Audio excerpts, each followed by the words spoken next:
Radhe Radhe প্রিয়ন, pride সাহিত্য YouTube চ্যানেলে তোমাদের স্বাগত জানাই।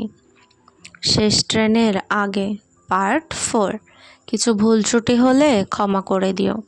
তো চলো বেশি কথা না বলে গল্প শুরু করি। একদিন বড়সড় একটা ঝগড়া হয়ে গেল। ইরা রাগ করে ফোন কেটে দিল। মায়া সারা রাত ঘুমাতে পারল না।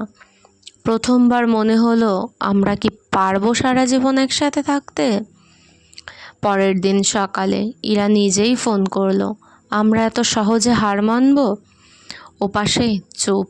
তারপর মায়ের কণ্ঠ, না, কখনো না, আমরা সারা জীবন একসাথে থাকবো। দুজনেই বুঝলো এই সম্পর্কটা শুধু আবেগ না, একটা সিদ্ধান্ত। কয়েক মাস পরে ইরা আবার সেই শহরে ফিরল। স্টেশনে ভিড়, সব আগের মতো। কিন্তু এবার সে একা না, মায়া সামনে দাঁড়িয়ে হাসছে। ইরা কাছে গিয়ে বলল, এইবার কোথাও যাচ্ছি না। মায়া ধীরে বলল, এইবার থাক।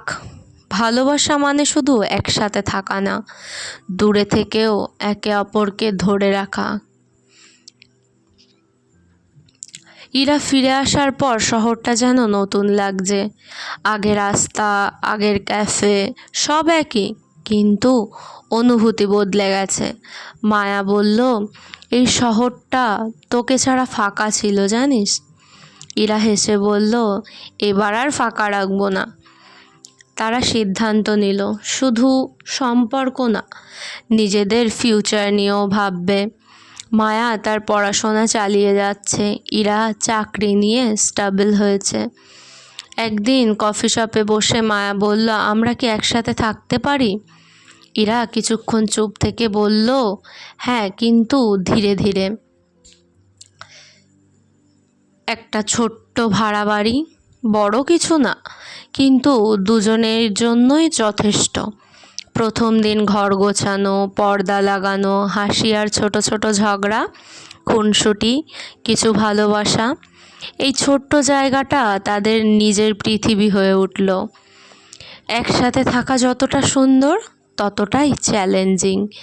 বিল, কাজ, সময় সব কিছু ম্যানেজ করতে হয়। কখনো মতের অমিল, কখনো রাগ, কিন্তু তারা শিখে গেল, কথা বলে সব ঠিক করা যায়। কথা বলে সব কিছু ঠিক করে নেওয়া যায়। একদিন মায়া বলল, আমরা কি আবার চেষ্টা করব পরিবারকে বোঝাতে? ইরা একটু চিন্তায় পড়ল, তবুও তারা ঠিক করলো চেষ্টা করবে।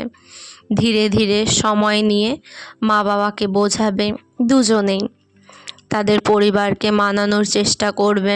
ভালোবাসা তো ভালোবাসাই হয়, ভালোবাসায় কোনো জাত, ধর্ম, লিঙ্গ দেখে না।